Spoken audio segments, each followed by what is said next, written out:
2024-25 ಸಾಲಿನ SSLC ಪರೀಕ್ಷೆ ಚಿಕ್ಕೋಡಿ ಜಿಲ್ಲೆಯಲ್ಲಿ ಎಲ್ಲ ರೀತಿಯ ಪೂರ್ವ ಸಿದ್ಧತೆಗಳನ್ನು ನಾವು ಮಾಡಿಕೊಂಡಿದ್ದೇವೆ.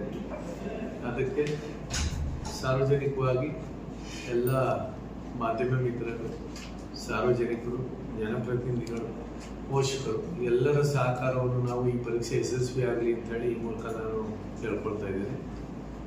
ಮೊದಲನೇದಾಗಿ ನಮ್ಮ ಚಿಕ್ಕೋಡಿ ಜಿಲ್ಲೆಯಲ್ಲಿ 130 ಪರೀಕ್ಷಾ ಕೇಂದ್ರಗಳು, ಒಟ್ಟು ಪರೀಕ್ಷಾ ಕೇಂದ್ರಗಳು ನಡೀತಾ ಇದೆ. ಅದರಲ್ಲಿ 46,539 ವಿದ್ಯಾರ್ಥಿಗಳು ಪರೀಕ್ಷೆಯನ್ನು ಬರೀತಾ ಇದ್ದಾರೆ. ಪರೀಕ್ಷೆಯ ಪೂರ್ವ ಸಿದ್ಧತೆಗಾಗಿ ಈಗಾಗಲೇ ಎಲ್ಲ ಪಠ್ಯ ವಿಷಯಗಳನ್ನು ಮುಗಿಸಿದ್ದೀವಿ. ಈಗಾಗಲೇ 3 ಪ್ರಿಪರೇಟರಿಗಳನ್ನು ಕೂಡ ಮಾಡಿದ್ದೀವಿ. ಕಳೆದ ವರ್ಷ ನಮ್ಮದು 70% SSLC ಪರೀಕ್ಷೆ 1ರಲ್ಲಿ ಬಂದಿತ್ತು. ಪರೀಕ್ಷೆ 2 ಮತ್ತು 3ರಲ್ಲಿ ಒಟ್ಟು ಸೇರಿ 85% ನಮ್ಮ ಚಿಕ್ಕೋಡಿ ಶೈಕ್ಷಣಿಕ ಜಿಲ್ಲೆ ರಿಸಲ್ಟ್ ಬಂದಿತ್ತು. ಈ ಬಾರಿ ನಾವು 85%ಕ್ಕಿಂತಲೂ ಹೆಚ್ಚು ಫಲಿತಾಂಶವನ್ನು ಪರೀಕ್ಷೆಯ ಮೊದಲ ಪರೀಕ್ಷೆ 1ರಲ್ಲಿ ನಾವು ನಿರೀಕ್ಷೆ ಮಾಡ್ಕೊಂಡಿದ್ದೀವಿ. ಅದಕ್ಕೆ ಬೇಕಾದಂಥ ಎಲ್ಲ ಸಿದ್ಧತೆಗಳನ್ನು ನಾವು ಈಗಾಗಲೇ ಮಾಡ್ಕೊಂಡಿದ್ದೀವಿ. ಮೊದಲನೇದಾಗಿ ನಾವು ಎಲ್ಲ ಪರೀಕ್ಷಾ ಕೇಂದ್ರಗಳ ಮುಖ್ಯ ಶಿಕ್ಷಕರುಗಳನ್ನು ನೇಮಿಸಿದ್ದೀವಿ. ಅವರಿಗೆ ತರಬೇತಿ ಕೊಟ್ಟಿದ್ದೀವಿ. ಪ್ರಶ್ನೆ ಪತ್ರಿಕೆ ಪಾಲಕರನ್ನು ನೇಮಿಸಿದ್ದೀವಿ. ಅವ್ರಿಗೂ ಕೂಡ ತರಬೇತಿಯನ್ನು ಕೂಡ ಕೊಟ್ಟಿದ್ದೀವಿ.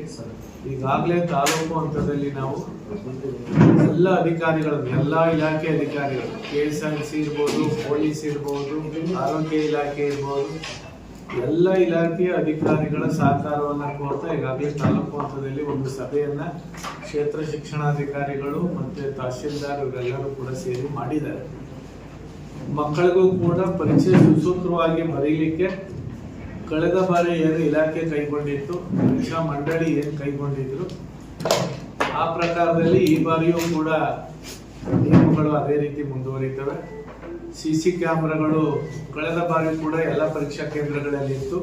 ಆದರೆ ಮೊದಲ ಬಾರಿ ಇಂಟ್ರೊಡ್ಯೂಸ್ ಮಾಡೋದ್ರಿಂದ 1-2 ದಿನಗಳು ಸ್ವಲ್ಪ ವ್ಯತ್ಯಾಸವಾದದನ್ನ ನಾನು ಕೇಳಲ್ಪಟ್ಟೆ. ಬೇರೆ ಜಿಲ್ಲೆಗಳಲ್ಲಿ ಇಲ್ಲಿ ಆಲ್ಮೋಸ್ಟ್ ಮುಗಿದಿತ್ತು ಅಂತ ಹೇಳಿತ್ತು. ಆದ್ರೆ ಈ ಬಾರಿ 130 ಪರೀಕ್ಷಾ ಕೇಂದ್ರಗಳಲ್ಲೂ CC ಕ್ಯಾಮ್ರಾ ಎಲ್ಲ ಕೊಠಡಿಗಳಿಗೂ ಹಾಕಿದ್ದೀವಿ. ತಾಲೂಕು ಹಂತದಲ್ಲಿ ವೀಕ್ಷಣೆ ಬೇಕಾದ್ರೆ ಅವ್ರು ಮಾಡ್ಬೋದು, ಇಲ್ಲ ಜಿಲ್ಲಾ ಹಂತದಲ್ಲಂತೂ ನಾವು ಉಪವಿಭಾಗಾಧಿಕಾರಿಗಳ ಕಚೇರಿ AC ಆಫೀಸ್ನಲ್ಲಿ ವೆಬ್ಕಾಸ್ಟಿಂಗ್ ಮಾಡ್ತಾ ಇದ್ದೀವಿ. ಅದಕ್ಕೆ ನಾವು ಸುಮಾರು 22 ಜನರನ್ನ ತೆಗೆದುಕೊಂಡಿದ್ದೀವಿ. ಅವ್ರಿಗೆ ಈಗಾಗಲೇ ಧಾರವಾಡದಲ್ಲಿ ತರಬೇತಿಯನ್ನು ಕೂಡ ಕೊಟ್ಟಿದ್ದೀವಿ. ಮತ್ತೆ 22 ಜನರು ಕೂಡ ಒಂದೊಂದು ವ್ಯಕ್ತಿ 5 ಕೇಂದ್ರಗಳ ಪರೀಕ್ಷಾ ವೀಕ್ಷಣೆಯನ್ನ ಮಾಡ್ತಾರೆ. ಈಗಾಗಲೇ ನಾವು ಪೂರ್ವಭಾವಿಯಾಗಿ ಒಂದು ಡ್ರೈ ರನ್ ಮಾಡಿಬಿಟ್ಟಿದ್ದೀವಿ. 130 ಪರೀಕ್ಷಾ ಕೇಂದ್ರಗಳಲ್ಲಿ ಎಲ್ಲ ಮಾಹಿತಿಗಳು ಕೂಡ ನಮಗೆ ಲಭ್ಯ ಆಗ್ತಾ ಇದೆಯಾ, ಕಾಣ್ತಾ ಇದೆಯಾ, ವ್ಯೂ ಆಗ್ತಾ ಇದೆಯಾ ಅಂತ ಹೇಳಿ ಡ್ರೈ ರನ್ ಮಾಡಿದ್ದೀವಿ. ಯಾವುದೂ ಕೂಡ ನಮಗೆ ದೋಷ ಕಂಡು ಬಂದಿಲ್ಲ. ಎಲ್ಲವೂ ಕೂಡ ಅಲ್ಲಿ ವ್ಯೂ ಆಗ್ತವೆ, ರೆಕಾರ್ಡಿಂಗು ಕೂಡ ಆಗ್ತವೆ. ಅದಕ್ಕೆ ಒಂದು ತಂಡವನ್ನು ಕೂಡ ರಚನೆ ಮಾಡಿದ್ದೀವಿ. ಮತ್ತೆ ಇದನ್ನ ನಾವು ಪರೀಕ್ಷೆಯನ್ನ ಮೇಲ್ವಿಚಾರಣೆ ಮಾಡಲಿಕ್ಕೆ ಈಗಾಗಲೇ ಜಿಲ್ಲಾ ಹಂತದಲ್ಲಿ 5 ತಂಡಗಳನ್ನ ನೇಮಿಸಿದ್ದೀವಿ. ಒಂದು ಜಿಲ್ಲಾ ಜಾಗೃತ ದಳವಾಗಿ ನಮ್ಮ ಕಚೇರಿಯಿಂದ 4 ತಂಡ ಇದೆ, ಡಯಟ್ನಿಂದ 1 ತಂಡ ಇದೆ. ಈ ತಂಡದಲ್ಲಿ ಬೇರೆ ಬೇರೆ ಇಲಾಖೆಯ ಅಧಿಕಾರಿಗಳನ್ನು ಕೂಡ ಒಬ್ಬರನ್ನ ನೇಮಿಸಿ ಅಂತ ಹೇಳಿ ಈಗಾಗಲೇ ಜಿಲ್ಲಾಧಿಕಾರಿಗಳು ಸಲಹೆ ಕೊಟ್ಟಿರೋದ್ರಿಂದ ಆ ಸೂಚನೆಯಂತೆ ಬೇರೆ ಇಲಾಖೆ ಅಧಿಕಾರಿಗಳನ್ನು ಕೂಡ ತಂಡಕ್ಕೆ ಒಬ್ಬೊಬ್ಬರನ್ನ ಹಾಕೊಂಡಿದ್ದೀವಿ. ಈಗಾಗಲೇ ವಿಭಾಗಾಧಿಕಾರಿಗಳ ಮಟ್ಟದಲ್ಲೂ ಕೂಡ ನಾವು ಪೂರ್ವಭಾವಿಯಾಗಿ ಎಲ್ಲ ಸೂಚನೆಯನ್ನು ಕೊಟ್ಟಿದ್ದೀವಿ. ನಾಳಿಂದ ಅವರು ಕೂಡ ಅವರು ವಿಭಾಗದಲ್ಲಿ ಇರ್ತಕ್ಕಂಥ ಎಲ್ಲ ಅಧಿಕಾರಿಗಳನ್ನು ಕರೆದು ಮಾತನಾಡ್ತೀನಿ ಅಂತೇಳಿ ಈಗಾಗಲೇ ಹೇಳಿದ್ದಾರೆ.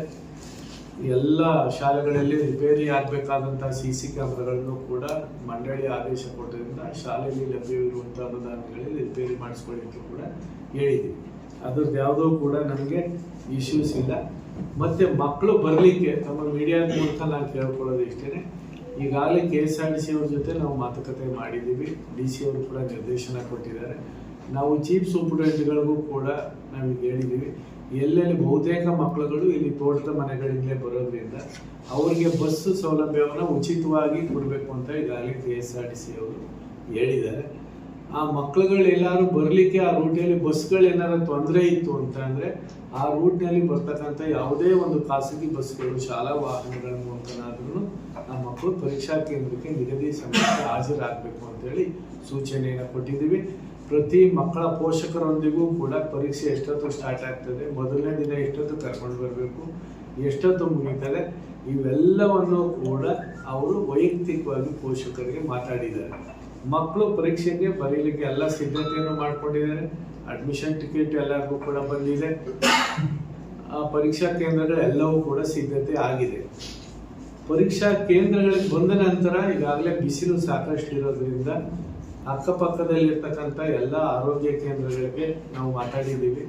ಈಗಾಗಲೇ ಜಿಲ್ಲಾಧಿಕಾರಿಯು ಕೂಡ DHO ಜೊತೆ THOಗಳ ಜೊತೆನೂ ಕೂಡ ಮಾತಾಡಿದ್ದಾರೆ.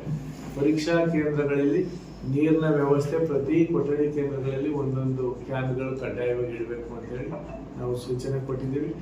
ಆಮೇಲೆ ORS ಪ್ಯಾಕೆಟ್ಗಳು ಕನಿಷ್ಠ ಪರೀಕ್ಷಾ ಕೇಂದ್ರಗಳಲ್ಲಿ ಒಂದು 50 ಯಾವಾಗಲೂ ಸ್ಟಾಕ್ ಇರಬೇಕು, ಮಕ್ಕಳುಗಳಿಗೆ ಏನಾದರೂ ವ್ಯತ್ಯಾಸ ಆದರೂ ಕೂಡ ಅಂತೇಳಿ ಅದನ್ನು ನಿರ್ದೇಶನ ಕೊಟ್ಟಿದ್ದೀವಿ.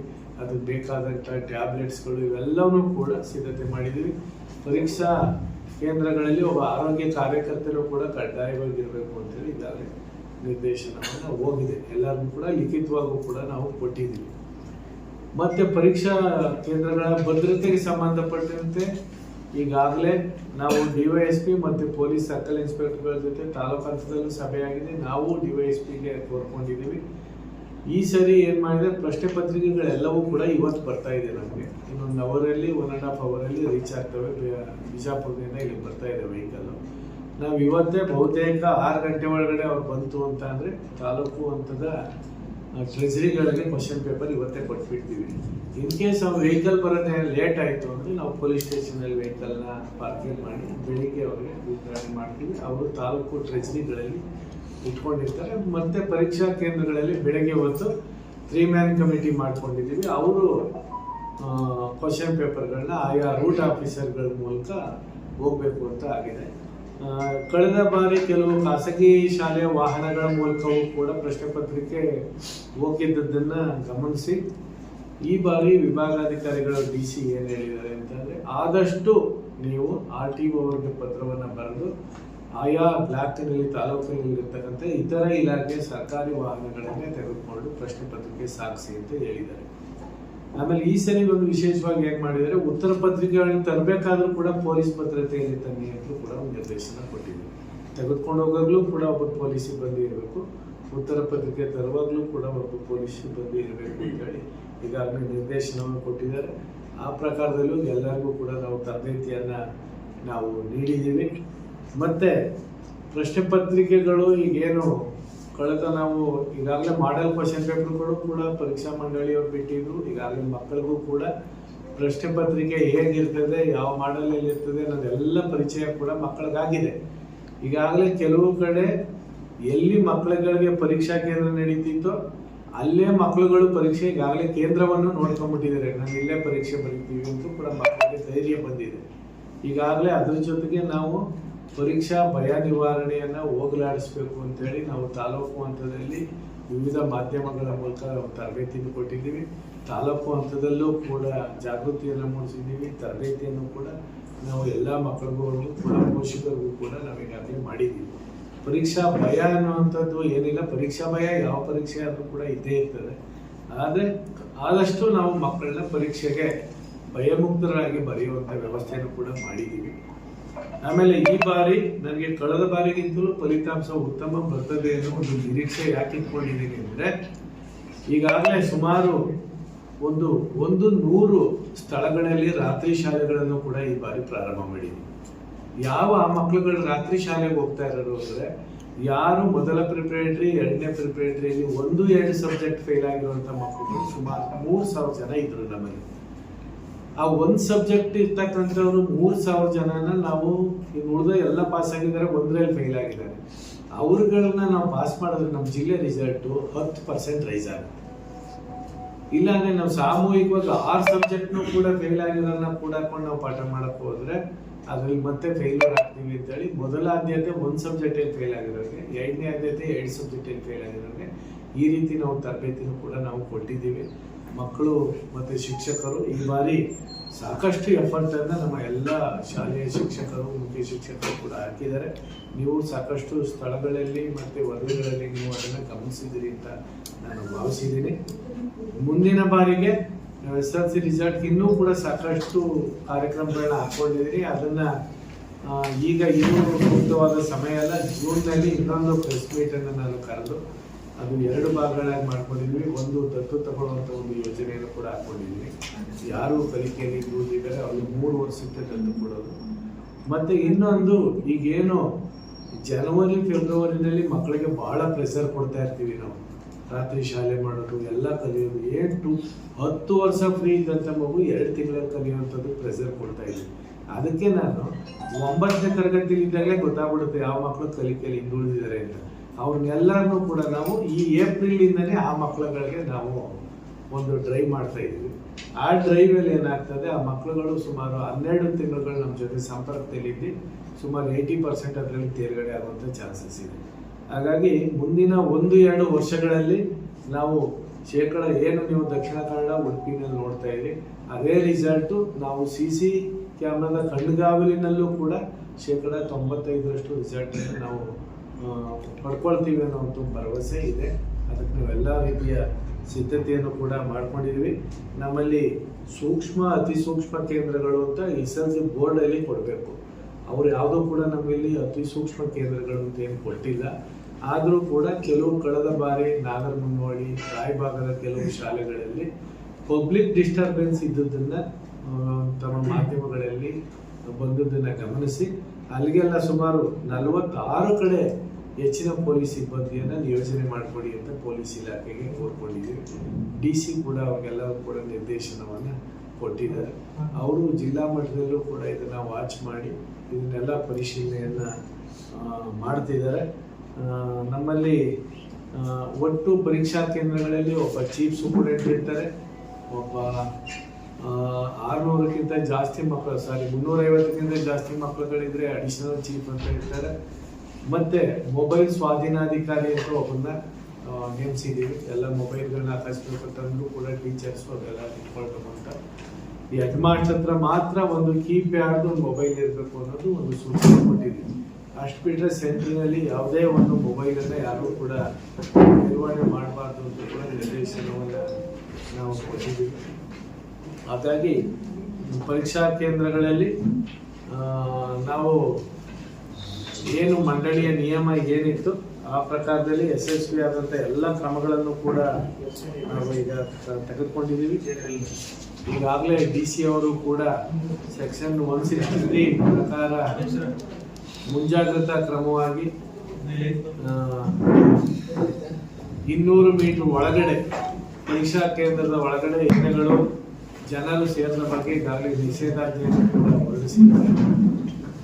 ಮತ್ತೆ ಯಾವುದೇ ಒಂದು ಆ ಒಂದು ವ್ಯಾಪ್ತಿನಲ್ಲಿ ಯಾವುದೇ ಜೆರಾಕ್ಸ್ಗಳಾಗಲಿ ಇನ್ನೊಂದಾಗಲಿ ಇವೆಲ್ಲವೂ ಕೂಡ ಕೇಂದ್ರಗಳನ್ನ ಮುಚ್ಚಬೇಕು ಕೂಡ ಈಗಾಗಲೇ ನಾವು ಮುನ್ಸಿಪಾಲ್ಟಿಯವ್ರಿಗೂ ಕೂಡ ಡೈರೆಕ್ಷನ್ ಕೊಟ್ಟಿದ್ದೀವಿ.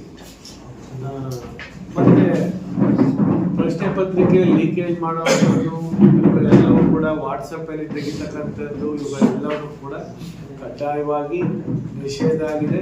ಅದಕ್ಕೆ ಶಿಕ್ಷೆಯೂ ಕೂಡ ಈಗಾಗಲೇ ಪರೀಕ್ಷೆಯ ಒಂದು ಪಾವಿತ್ರ್ಯತೆಯನ್ನು ಉಲ್ಲಂಘನೆ ಮಾಡತಕ್ಕಂಥವ್ರಿಗೆಲ್ಲ ಜೈಲು ಶಿಕ್ಷೆಯನ್ನು ಕೂಡ ವಿಧಿಸಬೇಕು ಅಂತೇಳಿ ಈಗಾಗಲೇ ಕಾನೂನು ಆಗಿರೋದ್ರಿಂದ ಅಂಥವು ಯಾವುದೇ ಅಹಿತಕರ ಘಟನೆ ಆಗದ ರೀತಿ ನಾವೆಲ್ಲ ಅದಕ್ಕೇನು ಪನಿಷ್ಮೆಂಟ್ ಇದೆ, ಯಾರ್ಯಾರ ಜವಾಬ್ದಾರಿ ಏನು ಅನ್ನೋದ್ರ ಬಗ್ಗೆ ಸೂಕ್ಷ್ಮವಾಗಿ ನಾನು ಝೂಮ್ ಮೀಟಿಂಗಲ್ಲೂ ಕೂಡ ಜಿಲ್ಲೆಯೆಲ್ಲರಿಗೂ ಮಾತಾಡಿದ್ದೀನಿ.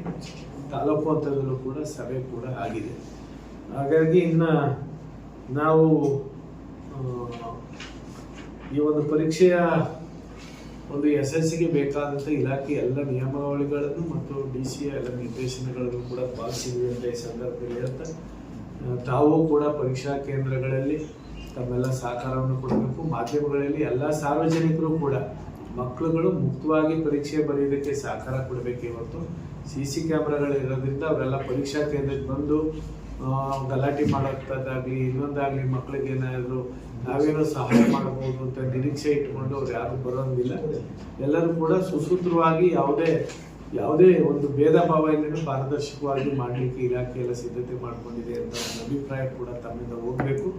ತಾವು ಕೂಡ ಮಾಧ್ಯಮಗಳು ಪರೀಕ್ಷಾ ಕೇಂದ್ರ ಕೊಠಡಿಯ ಒಳಗಡೆ ಹೋಗಿ ಯಾವುದೇ ಒಂದು ವಿಡಿಯೋ ಆಗಲಿ ಫೋಟೋ ಆಗಲಿ ತೆಗಿಬಾರ್ದು ಅಂತೇಳಿ ನಿರ್ದೇಶನವನ್ನು ಮಂಡಳಿಯು ಕೂಡ ಹೇಳಿದೆ. ಈಗಾಗಲೇ ಜಿಲ್ಲಾಧಿಕಾರಿಗಳು ಕೂಡ ಹೇಳಿದ್ದಾರೆ. ಆ ಥರದ್ದೇನೋ ಬೇಕಿತ್ತು ನಮಗೆ ಫೋಟೋಗಳು ಇನ್ನೊಂದು ಬೇಕಿತ್ತು ಅಂತ ಅಂದರೂ ಕೂಡ ವಾರ್ತಾ ಇಲಾಖೆ ಮೂಲಕ ತಾವುಗಳು ಪಡ್ಕೊಳ್ಬಹುದು ಅನ್ನೋ ನಿರ್ದೇಶನವನ್ನು ಕೂಡ ಕೊಟ್ಟಿದ್ದಾರೆ. ನೀವೇನು ವಾರ್ತಾ ಇಲಾಖೆಯಿಂದ ಅಂಥವೆಲ್ಲ ನೋಂದಾಯಿಸ್ಕೊಂಡು ಮಾಡ್ಕೊಂಡಿದ್ರೆ ಅವರಿಂದ ಫೋಟೋ ವಿಡಿಯೋಸ್ ಏನನ್ನು ಪಡ್ಕೊಳ್ಬೋದು ಅಂತ. ಹಾಗಾಗಿ ಯಶಸ್ವಿಗೆ ಈ ಬಾರಿಯ SSLC ಪರೀಕ್ಷೆ ಮಕ್ಕಳು ಮೊದಲ ಬಾರಿಗೆ ಒಂದು ಪಬ್ಲಿಕ್ ಎಕ್ಸಾಮ್ ಅಂತ ಫೇಸ್ ಮಾಡ್ತಾ ಇರ್ತಾರೆ. ನಾವೆಷ್ಟೇ ಧೈರ್ಯ ಹೇಳಿದ್ರು ಕೂಡ ಅವ್ರು ಬಂದಾಗ ಏನೋ ಆತಂಕ ಇರ್ತದೆ. ಹೊಸ ಕೇಂದ್ರಗಳಿಗೆ ಬಂದಿರ್ತಾರೆ, ಭಯ ಮುಕ್ತವಾಗಿ ಅವರು ವ್ಯವಸ್ಥೆ ಪಡೆಯಕ್ಕೆ ಸಾಧ್ಯವಾದ ಎಲ್ಲ ಒಂದು ಸಪೋರ್ಟನ್ನು ಕೂಡ ತಮ್ಮಿಂದು ನಿರೀಕ್ಷಿಸ್ತಾ ಈ ಬಾರಿಯ ನಮ್ಮ ಜಿಲ್ಲೆಯ ಪರೀಕ್ಷೆಗಳಲ್ಲಿ ಯಾವುದೇ ಅವ್ಯವಹಾರಗಳಾಗದ ರೀತಿಯಲ್ಲಿ ಭಯಮುಕ್ತವಾಗಿ 100% ಎಲ್ಲ ಮಕ್ಕಳು ತೇರ್ಗಡೆ ಆಗುವಂಥ ದೃಷ್ಟಿನಲ್ಲಿ ನಾವೆಲ್ಲರೂ ಎಲ್ಲ ರೀತಿಯ ಸಹಕಾರವನ್ನು ಕೊಡಬೇಕು ಅಂತೇಳಿ ಜಿಲ್ಲಾಡಳಿತದ ಪರವಾಗಿ, ಇಲಾಖೆಯ ಪರವಾಗಿ ಹಾಗೂ ಚಿಕ್ಕೋಡಿ ಶೈಕ್ಷಣಿಕ ಜಿಲ್ಲೆಯ ಎಲ್ಲರ ಪರವಾಗಿ ತಮ್ಮಲ್ಲಿ ವಿನಂತಿಸಿಕೊಳ್ತೀವಿ.